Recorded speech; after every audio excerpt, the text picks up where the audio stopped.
Now, we start off with the cardiovascular examination. First, you need to assess the appearance of the patient.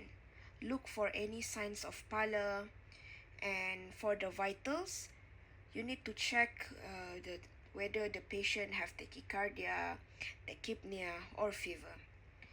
And for the whether to assess whether the patient is having pericarditis or no, you need to let the patient breathe in a few times to assess for any rubbing sounds, also known as pericardial friction rub. Start by asking the patient to sit up and leaning forward, and check for any rubbing sounds at the left lower sternal border in the end of every expiration.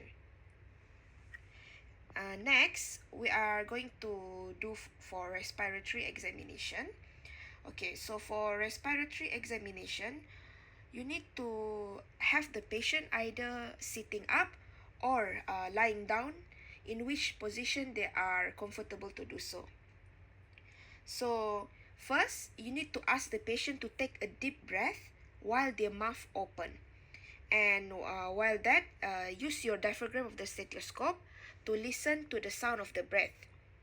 And you can start by listening to the sound from left to right, then going down like this, and continue until the mid-axillary part. After you have finished with the anterior chest examination, continue with the posterior chest examination.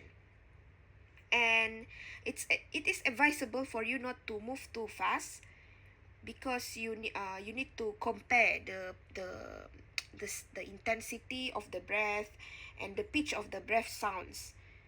Okay, and make sure that you note the duration of the inspiration and expiration. And if you have a hard time listening to the breath sounds, you need to ask the patient to take a more deeper breath. And that's all.